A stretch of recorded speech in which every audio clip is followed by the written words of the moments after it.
अस्सलाम वालेकुम students. I hope you are enjoying learning at homes. हमने अपने लास्ट लेक्चर में एक्सरसाइज 1.3 का क्वेश्चन नंबर 1 सॉल्व कर लिया था और क्वेश्चन नंबर 2 के 4 पार्ट तक सॉल्व कर लिया था। पार्ट नंबर 5 में हमने कहा था कि अगर इस पॉलिनोमियल की जो डिग्री है वो ग्रेटर देन 2 हो जाए या फिर ये जो z की हाईएस्ट पावर है वो ग्रेटर देन 2 हो जाए, मीन्स 3, 4, 5 हो जाए, तो इसकी फैक्टराइजेशन के लिए हम सिंथेटिक डिवीजन यूज़ करते हैं। तो बेसिकली आज हम लोगों ने अपने लेक्चर में क्या पढ़ना है, सिंथेटिक डिवीजन के थ्रू फैक्टराइजेशन पढ़नी है।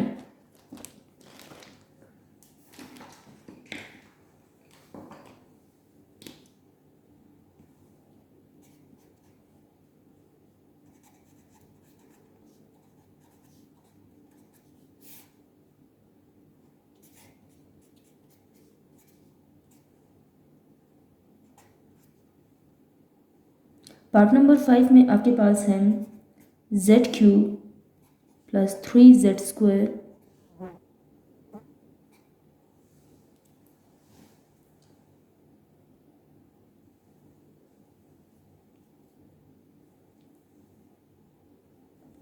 Plus 4z plus 2। ये एक पॉलिनोमियल गिवन है और इस पॉलिनोमियल का जो नाम है वो बुक में दिया हुआ है p ऑफ z।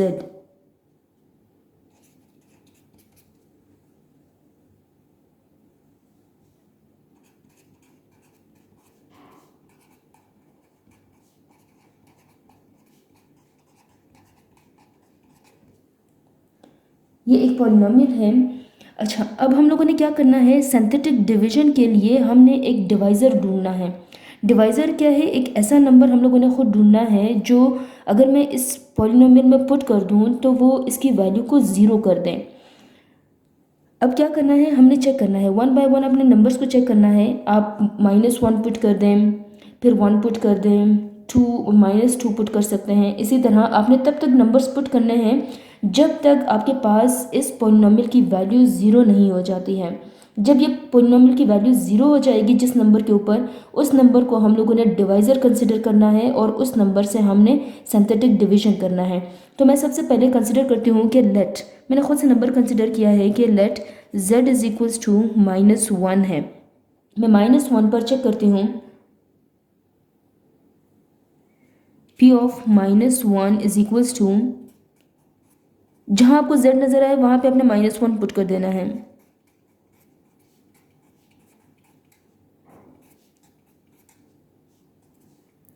अच्छा, माइनस साइन के ऊपर अगर पावर जो है वो ऑड नंबर हो तो ये हमेशा क्या है, नेगेटिव ही रहेगा। और अगर माइनस साइन की पावर इवन टाइम आ जाए तो ये पॉजिटिव हो जाता है। आप इसको 3 टाइम्स मल्टीप्लाई करके भी चेक कर सकते हैं। तो -1 जो है इसकी पावर 3 है, ये -1 ही रहेगा। प्लस माइनस साइन के ऊपर जो पावर है वो इवन है, मीन्स 2 टाइम्स इसको मल्टीप्लाई करेंगे, माइनस माइनस प्लस होता है और 1 की पावर कुछ भी हो वो 1 ही रहता है। तो 1 को आप 3 से मल्टीप्लाई करेंगे, it will be 3, plus minus minus, it will be 4 plus 2। आप देख सकते हैं प्लस माइनस इन सबको आप आपस में प्लस माइनस कर लें, इट विल बी 2 - 2, कैंसिलेशन हो जाएगी तो आपके पास आ जाएगा 0। इसका मतलब है जो आपने एक वैल्यू कंसिडर की थी z इज इक्वल टू -1, इस नंबर से ये पॉलिनोमियल क्या रिमाइंडर देगा, 0 रिमाइंडर देगा। इसका मतलब है कि ये इस पॉलिनोमियल को कम्प्लीटली डिवाइड कर सकता है, इसलिए हमने इसी नंबर से सिंथेटिक डिवीजन करना है, -1 से। सिंथेटिक डिवीजन के लिए हम क्या करते हैं, आपने एक ऐसा टेबल ड्रॉ करना होता है। इस टेबल में आपने ये देखना है कि जो z³ है इसका कोफिशिएंट 1 है। सबसे पहले आपने यहाँ पर 1 लिखना है। देन जो सेकंड कोफिशिएंट ऑफ z² का जो कोफिशिएंट है दैट इज़ 3, आपने +3 लिख दिया। फिर z का कोफिशिएंट 4 है, आपने 4 लिख दिया। एंड लास्ट में जो कोफिशिएंट या कांस्टेंट टर्म है दैट इज़ 2, आपने यहाँ पर 2 लिख दिया है। इसका मतलब है पॉलिनोमियल के सारे कोफिशिएंट्स आपने एक ऑर्डर में लिख दिए हैं। अब हमारे पास जो डिवाइज़र था वो -1 था, -1 से मैंने इस पॉलिनोमियल को डिवाइड करना है। डिवीजन के जो रूल्स हैं वो आपने याद रखने हैं कि सबसे पहले 1 एज इट इज़ आता है, इस पर कोई ऑपरेशन अप्लाई नहीं होगा। 1 एज इट इज़ आता है, -1 को आप 1 से मल्टीप्लाई करेंगे तो आंसर -1 आएगा। 1 को -1 से मल्टीप्लाई करें, आंसर इज़ -1। आपने -1 को यहाँ लिख देना है। फिर आपने देखना है प्लस माइनस माइनस, 3 में से 1 को माइनस किया, यू विल गेट 2। -1 को इस 2 से मल्टीप्लाई करेंगे, आपके पास -2 आएगा और ये -2 आप यहाँ लिखेंगे। जब आप -1 को यहाँ नंबर से मल्टीप्लाई करते हैं तो आंसर आप यहाँ पर लिखते हैं। अभी प्लस माइनस माइनस होता है, 4 में से आप -2 कर देंगे तो आंसर जो है वो 2 आएगा। ग्रेटर के साथ पॉजिटिव साइन है इसलिए ये प्लस ही रहेगा। -1 को 2 से मल्टीप्लाई करेंगे, answer will be -2। Plus minus minus होता है, 2 में से आपको 2 को माइनस करेंगे, आंसर विल बी 0। अभी जो लास्ट में 0 आता है, दिस इज़ द रिमाइंडर। मतलब आपने -1 से इस पोलिनोमियल को डिवाइड कर दिया तो रिमाइंडर क्या आ गया है, 0 आ गया है। अब आप कैसे लिखते हैं फैक्टराइज, मतलब आप कैसे लिखते हैं कि ये फैक्टराइज हो गया है। आप लिखते हैं कि p ऑफ z जो है इसका पहला फैक्टर क्या होगा। अब जैसा कि मैंने यहाँ लिखा था कि z इज इक्वल्स टू -1 है, -1 को जब आप यहाँ शिफ्ट कर देंगे ये आपके पास z प्लस 1 इक्वल टू 0 हो जाएगा। तो इसका पहला फैक्टर जो है वो ये z प्लस 1 है। सिंथेटिक डिवीजन के स्टेप्स बिल्कुल एक जैसे होते हैं, आपने सिर्फ ये स्टेप्स याद रखने हैं तो सारे के सारे सिंथेटिक डिविजन्स आप ऐसे कर सकते हैं। पहला फैक्टर आपके पास z प्लस 1 है। सेकेंड फैक्टर क्या होगा वो आप यहाँ से, ये जो आपके पास कोशेंट आया है या जो कोफिशिएंट्स आए हैं, आपने यहाँ से सेकेंड फैक्टर लिखना है। अब ये जो 1 है this is the coefficient of z square, 2 जो है वो कोफिशिएंट है z का, और लास्ट में जो कांस्टेंट है आपने यहाँ लिख देना है। क्योंकि सब पॉजिटिव है इसलिए सारे प्लस के साइन आ गए हैं। अब ये सोचने वाली बात है कि यहाँ पे पहला कांस्टेंट जो कोफिशिएंट लिखा था वो z³ का था, लेकिन ये वाला 1 मैंने z स्क्वायर के साथ लिखा है। ये इसलिए है क्योंकि आपने एक z को सेपरेट कर दिया है, आपने डिवीजन कर दिया है, और हमें मालूम है कि डिवीजन से नंबर छोटा हो जाता है। इसी तरह जब फर्स्ट टाइम मैंने डिवीजन किया है तो इससे पॉलिनोमियल का जो ऑर्डर था वो क्यूब से जो है स्क्वायर में आके कन्वर्ट हो गया है। ये अभी आपके पास मतलब पॉलिनोमियल का जो ऑर्डर है वो रिड्यूस हो गया है। ये z स्क्वायर इसलिए भी है क्योंकि एक z आपके पास यहाँ है, जब आप मल्टीप्लाई करेंगे इन दोनों टर्म्स को तो वापस आपके पास z³ आएगा। तो ये वाला स्टेप आपने याद रखना है कि जो ये वाला फैक्टर होता है ये आप हमेशा 1 less order of the polynomial के साथ स्टार्ट करते हैं। अगर आप z³ की सिंथेटिक डिवीजन कर रहे हैं तो यहाँ पर आपके पास z स्क्वायर आएगा, अगर आप वहाँ z4 की कर रहे हैं तो यहाँ पर आपके पास z³ आएगा, मतलब 1 power less than the actual polynomial. अब क्या हुआ कि आपने ओरिजिनल जो ये क्वेश्चन था या ये पॉलिनोमियल था, आपने इस पॉलिनोमियल को ब्रेक कर दिया है इनटू 2 फैक्टर्स। वो है आपके पास z plus 1 into z square plus 2z plus 2। आपने क्या कर दिया है, 2 फैक्टर्स बना दिए हैं। लेकिन क्वेश्चन में उन्होंने कहा था कि आपने लीनियर फैक्टर्स बनाने हैं। अब पहला फैक्टर देखा जाए, लीनियर फैक्टर का मतलब था z की पावर 1 होनी चाहिए, तो पहला फैक्टर ऐसा है जिसमें z की पावर 1 है, लेकिन जो सेकंड फैक्टर है उसमें z की पावर 2 है। It means this is not a linear factor, इसको फर्दर फैक्टराइजेशन की ज़रूरत है। तो फर्दर फैक्टराइजेशन हम कैसे कर सकते हैं, हम कहते हैं कि यहाँ कोई फॉर्मूला बना लेते हैं। लेट्स सपोज कि z स्क्वायर है, इसको आप a स्क्वायर कंसिडर कर सकते हैं, प्लस ये आपके पास 2 आ गया, ये आपके पास a है, b आपके पास क्या होगा, 1 होगा। जब आप इन तीनों को मल्टीप्लाई करेंगे तो वापस 2z आ जाएगा। मैंने क्या किया है, सिर्फ इस 2z को 2ab की फॉर्म में लिखा है, मल्टीप्लाई करेंगे 2 1 ज़ा 2 तो 2 आ जाएगा and z as it is. तो आपने सिर्फ क्या है 2ab की फॉर्म में लिख दिया है इसे। अब फर्दर मुझे क्या चाहिए, a square plus 2ab plus b square चाहिए। b स्क्वायर मुझे मालूम है कि 1 है, तो 1 का स्क्वायर, ये 1 कहाँ से आएगा, अगर मैं इस 2 को ब्रेक कर दूँ 1 प्लस 1 कर दूँ तो मेरे पास क्या आएगा, 2 आ जाएगा। इस 2 को ब्रेक करेंगे 1 प्लस 1 में, क्यों, क्योंकि ये 1 जो है ये मेरे पास फॉर्मूला बनाएगा, तो इसलिए आपने क्या कर दिया है, इस नंबर को ब्रेक कर दिया है। आप इसको लिख सकते हैं a square plus 2ab plus b square, ये आपके पास a plus b whole square का फॉर्मूला बनाती है। तो आप लिखेंगे this is z plus 1 whole square का फॉर्मूला है, ये तीन टर्म्स क्लोज होके आपके पास ये फॉर्मूला बनाती है और यहाँ पर आपके पास 1 आ गया है। अब ये बिल्कुल वही एक्सप्रेशन है जो कि आपने क्वेश्चन नंबर 2 का पार्ट 1, 2, 3 सॉल्व किया था। जैसे आपने कहा कि z² + 9 है तो इसकी फैक्टराइजेशन कैसे करूं, तो ये बिल्कुल same as it is expression आया है। आप क्या कर सकते हैं,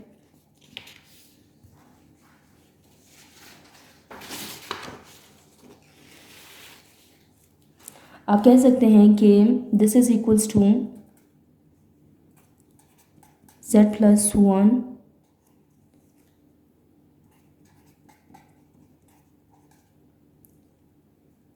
यहाँ पर क्या करना है, फर्दर फॉर्मूला बनाने के लिए मुझे माइनस का साइन चाहिए, तो हम एक प्लस साइन को दो माइनस में डिवाइड कर सकते हैं।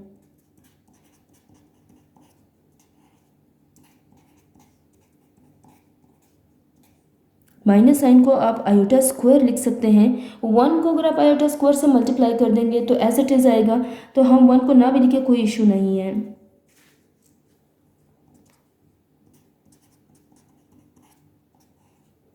अब आप देख सकते हैं कि ये आपके पास कंप्लीटली ए स्क्वायर है। अगर मैं इसको लिखूं, ये आपके पास कंप्लीटली ए स्क्वायर है minus this is B square. तो A square minus B square का फॉर्मूला आपको पता है कि A square minus B square is equals to A plus B into A minus B होता है। ये फॉर्मूला आप अप्लाई करेंगे, आपके पास आएगा ए की जगह पर z+1, ए प्लस बी आपके पास आयोटा है एंड ये आपके पास है z+1 माइनस बी मतलब माइनस आयोटा। आपने क्या कर दिया है, इसको एक्सपेंड कर दिया है। फर्दर अगर आप लिखेंगे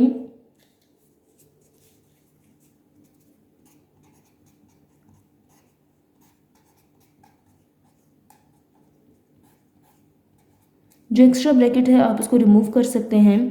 अब आप देखेंगे कि तीन फैक्टर्स आ गए हैं, z+1 plus iota, z+1 minus iota, तीन फैक्टर्स आ गए हैं और हर एक फैक्टर में z की पावर क्या है, 1 है। इसका मतलब क्या हुआ कि आपने जो क्वेश्चन गिवन था उस क्वेश्चन को, ये जो क्वेश्चन आपके पास था, इस क्वेश्चन के आपने लीनियर फैक्टर्स बना लिए हैं। This is the required answer. तो अगर आप एक दफ़ा दोबारा देख लें, इस क्वेश्चन में क्या था, सबसे पहले हम लोगों ने डिवाइज़र ढूंढा। डिवाइज़र में हम लोगों ने डिफरेंट वैल्यूज़ पुट करनी है। -1, अगर ये -1 से 0 नहीं आता आप 1 पुट करेंगे, अगर 1 से भी 0 नहीं आता तो आप 2 पुट करेंगे। इस तरह आपने डिफरेंट वैल्यूज़ चेक करनी है। जिस वैल्यू पर ये 0 हो जाता है उसी वैल्यू से हम लोगों ने फर्दर डिविजन करनी है। जैसे कि यहाँ पे -1 से 0 हुआ था तो अब हम क्या करेंगे, -1 से डिविजन करेंगे। जो पॉलिनोमियल था उसके कोफिशिएंट्स को, जो 1, 3, 4 एंड 2, इसी तरह सीक्वेंस में आपने क्या करना है, इस तरह से अरेंज करके लिखना है। z³ का जो कांस्टेंट था वो हम लोगों ने यहाँ लिख दिया है एंड जो z² का कोफिशिएंट है वो आपने यहाँ लिख दिया है। z का कोफिशिएंट यहाँ आ गया है एंड द लास्ट कांस्टेंट आपने यहाँ अरेंज कर देना है। अरेंजमेंट के बाद आपने क्या करना है, फर्स्ट 1 को या फिर जो भी यहाँ पे नंबर होगा वो एज इट इज़ आएगा। फिर आपने इस डिवाइज़र को इससे मल्टीप्लाई करना है, जो आंसर आएगा यहाँ लिखना है। इन दोनों को प्लस माइनस करना है। फिर यहाँ से -1 को 2 से मल्टीप्लाई करेंगे, आंसर यहाँ लिखेंगे। इन दोनों को आपस में प्लस माइनस करेंगे, माइनस को इस -1 को यहाँ मल्टीप्लाई करेंगे। जो भी रिजल्ट आएगा आपने यहाँ पे इसको लिख देना है। सी, ये सारे के सारे स्टेप्स जो है वो हर सिंथेटिक डिवीजन में बिल्कुल सेम रहेंगे। अब जो है यहाँ पर जो पहला फैक्टर आता है वो हमेशा कैसे आता है, जो हमने नंबर कंसिडर किया होता है वो हम वहाँ शिफ्ट कर देते हैं। जैसे कि z+1 हो गया तो ये मेरे पास आ गया है पहला फैक्टर। इसी तरह अगर मेरे पास कोई एक नंबर होता है z=2 हो जाता तो मैं कहती कि z-2 जो है वो मेरे पास पहला फैक्टर है, अगर इन केस ये 2 से डिवाइड हो रहा होता तो। लेकिन यहाँ पर हमारे पास क्या है, z+1 से डिवाइड हुआ और जो दूसरा हमारे पास फैक्टर था वो z² + 2z, मतलब ये कोफिशिएंट ऑफ z है। ये आपके पास क्लास में कांस्टेंट आ गया है। इसमें हम लोगों ने फर्दर फॉर्मूला बना लिया है और फॉर्मूले से आगे हम लोगों ने जैसे पार्ट 1, 2, 3 में फैक्टराइजेशन किया था बिल्कुल वही स्टेप्स करके दोबारा फैक्टराइज कर लिया है। तो ये फाइनली आपके पास वो 3 लीनियर फैक्टर्स हैं जो हम लोगों ने पॉलिनोमियल के लिए फाइंड करने थे। आप लोगों ने इसी तरह बिल्कुल सारे बाकी जो क्वेश्चंस हैं, पार्ट नंबर 6 है, आपने इसके लिए 1 पुट करना है, अगर 0 ना हो तो -1 पुट करें, इसी तरह +-2 पुट करके आपने वो डिवाइज़र फाइंड करना है। और बाकी बिल्कुल सारे के सारे स्टेप्स ऐसे करने हैं जैसे पार्ट नंबर 5 में मैंने किए हैं। पार्ट नंबर 7 एंड 8 भी बिल्कुल इसी तरह के होंगे। अब हम देखते हैं कि नेक्स्ट क्वेश्चन जो आपके पास है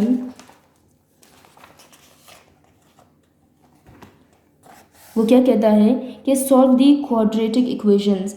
ये जो क्वाड्रेटिक इक्वेशन कौन सी इक्वेशन होती है? An equation an algebraic expression जिसमें आपके पास हाईएस्ट डिग्री 2 हो, उसे हम क्वाड्रेटिक इक्वेशंस कहते हैं। तो जहाँ पे इक्वालिटी का साइन हो डेफिनेटली इक्वेशन होता है, जहाँ इक्वालिटी का साइन ना हो वो एक्सप्रेशन होता है। तो अभी हम लोगों को इक्वेशन दिया हुआ है, सॉल्व करने का मतलब है कि आप z की वैल्यू फाइंड आउट करें। यहाँ पे जो मोस्ट इंपॉर्टेंट बात मैं आपको बताऊँ कि जब z की पावर 2 होती है, हाईएस्ट पावर 2 होती है, तो वहाँ पे z की जो है 2 वैल्यूज़ आती हैं।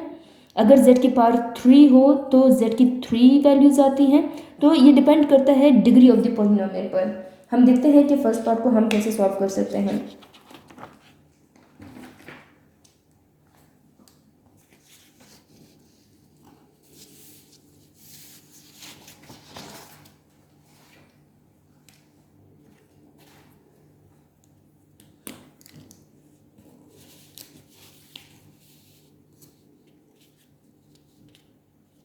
क्वेश्चन नंबर 3,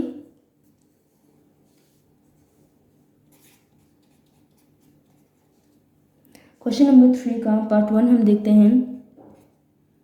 क्वाड्रेटिक इक्वेशन है z² - 4z + 13 = 0 है। ये आपके पास एक क्वाड्रेटिक इक्वेशन है, इसमें हमने z की वैल्यूज़ फाइंड आउट करनी है। तो क्वाड्रेटिक इक्वेशन को सॉल्व करने के लिए हम क्या करते हैं, मैं पेजेस अरेंज कर लूँ।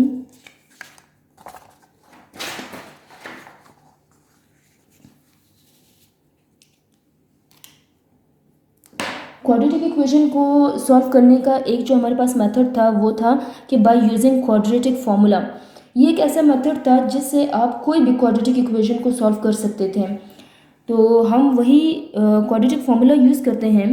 उसके लिए हम कहते थे कि जो z² होता है उसका कोफिशिएंट एक ही वैल्यू होता है, जो z के साथ कोफिशिएंट होता है वो वैल्यू ऑफ b होता है, और जो आपके पास सिंपल कांस्टेंट टर्म होता है उसे हम वैल्यू ऑफ c कहते हैं।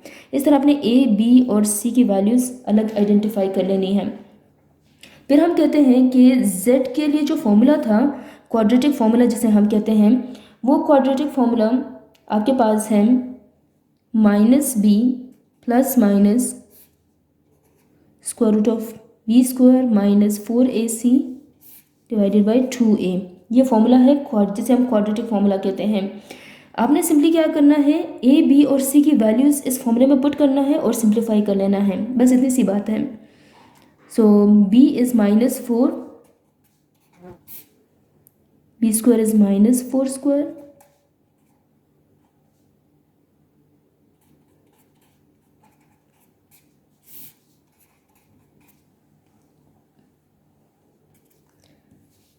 माइनस माइनस प्लस होता है, आपके पास आएगा 4² मीन्स 16, 4 को 13 से मल्टीप्लाई करेंगे तो 4 3 = 12, 52। अब आप 52 में से 16 को माइनस करेंगे तो आएगा आपके पास 36, लेकिन क्या है, कौन सा साइन आएगा, माइनस का साइन आएगा, एंड दिस इज 2। अब हम लोगों ने क्या कहा था कि जब कभी स्क्वायर रूट के अंदर माइनस साइन आ जाए उसे हम क्या करते हैं, आयोटा स्क्वायर में कन्वर्ट कर देते हैं। दिस इज आयोटा स्क्वायर, और 36 को आप 6 का स्क्वायर लिख सकते हैं। आयोटा स्क्वायर और 6 स्क्वायर दोनों स्क्वायर रूट कैंसिल आउट करके आपके पास क्या ले आएंगे, 6 आयोटा डिवाइडेड बाय 2। इसमें आप 2 कॉमन निकाल सकते हैं। 4 में से 2 कॉमन निकालेंगे तो 2 आ जाएगा, 6 में से 2 कॉमन निकालेंगे तो 3 आयोटा सी। 2 2 ज़ा 4, 2 3 ज़ा 6, दोबारा वही चीज़ आ जाएगी। इस 2 को अब आप 2 से कैंसिल आउट कर सकते हैं। पहले आप कैंसिलेशन नहीं कर सकते थे क्योंकि ये दोनों आपके पास क्या थे, ये आपके पास दो अलग अलग टर्म्स थे। अब इन दोनों टर्म्स में से आपने एक 2 को कॉमन निकाल दिया है, तो ये 2 आप 2 से कैंसिल आउट कर सकते हैं। Hence z is equals to 2 plus minus 3 iota. जैसे कि मैंने क्वेश्चन के स्टार्ट में आपको बताया था कि z की दो वैल्यूज़ आएंगी। अब यहाँ पर दो वैल्यूज़ क्या हैं, एक है 2 plus 3 iota, second value is 2 minus 3 iota. तो आपने सिंपली क्या करना है, ये a, b एंड c की वैल्यूज़ को आइडेंटिफाई करना है, फॉर्मूले में फीड कर देना है और सिंप्लीफाई करने के बाद आपके पास आंसर आ जाएगा।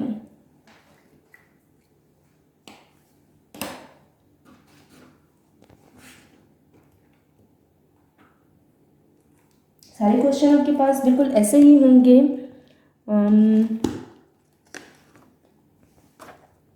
अगर मैं एक और पार्ट आपको सॉल्व करके दूँ, दैट इज़ पार्ट नंबर 5, तो आप बाकी सारे के सारे पार्ट्स खुद सॉल्व कर सकते हैं।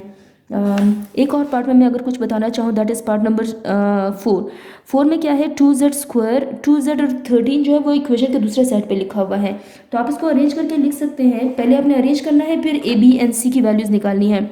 This is 2z square, 2z यहाँ पर क्या हो रहा है, यहाँ पर प्लस हो रहा है, इक्वेशन के इस साइड पे आएगा तो माइनस हो जाएगा, माइनस 2z, यहाँ पे माइनस 13 है, उस साइड शिफ्ट होगा तो प्लस 13 हो जाएगा।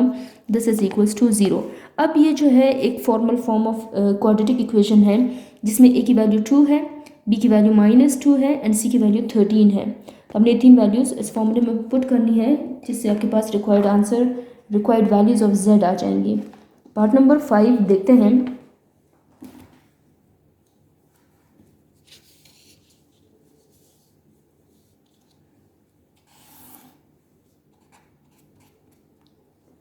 पार्ट नंबर 5 कहता है कि z square plus 8z plus 23 is equals to 0।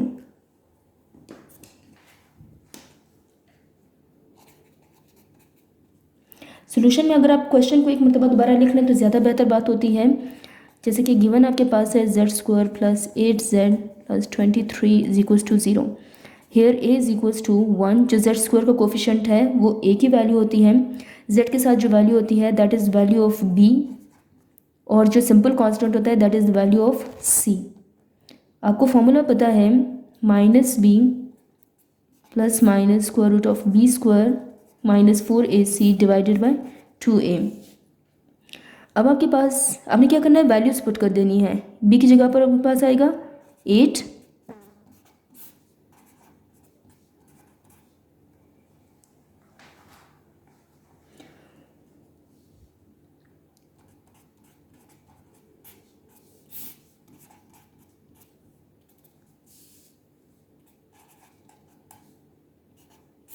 Eight को 8 से मल्टीप्लाई करेंगे सो 8 8 से 64 होता है, माइनस 4 को 23 से मल्टीप्लाई करेंगे,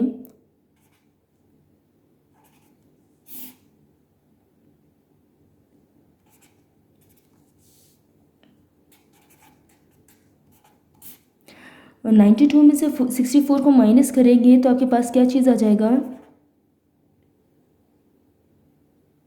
दिस इज 28, माइनस साइन के साथ आएगा क्योंकि ग्रेटर के साथ माइनस का साइन है। अब आपको एक चीज़ मालूम है कि जब भी माइनस साइन आता है उससे तो हम आयोटा स्क्वायर लिख देंगे, और 28 है वो मुझे मालूम है 4 7 28 होता है, तो आप 4 को 2 का स्क्वायर लिख सकते हैं एंड 7 जो है वो एज इट इज़ आएगा डिवाइडेड बाय 2। इसको लिख सकते हैं -8 प्लस माइनस, सॉरी मैं इसको बाहर निकाल सकती थी, स्टेप को छोड़ देते हैं, या फिर आप इसको 2 आयोटा लिख दें और यहाँ स्क्वायर रूट के अंदर आपके पास क्या है 7 आ जाएगा, डिवीजन में आपके पास 2 है। इतना बड़ा स्क्वायर रूट रिक्वायर्ड नहीं था जो हम लोगों ने लिखा है। अब आप क्या कर सकते हैं,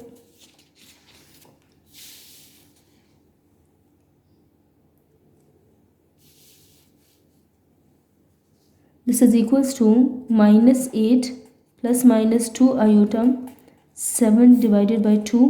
अब आप देखिए फर्स्ट टर्म है सेकंड टर्म है, दोनों में 2 कॉमन है, तो आप 2 कॉमन ले लेंगे, आपके पास आएगा 4 plus minus iota square root 7 divided by 2। 2 से कैंसिल आउट हो जाएगा तो आपके पास आएगा this is minus -4 plus minus iota 7। Again आपके पास z की दो वैल्यूज़ आ गई हैं, दैट इज़ -4 प्लस माइनस, एक बार वैल्यू प्लस में आई है, second value is with minus sign. तो ये दो values required values of z हैं।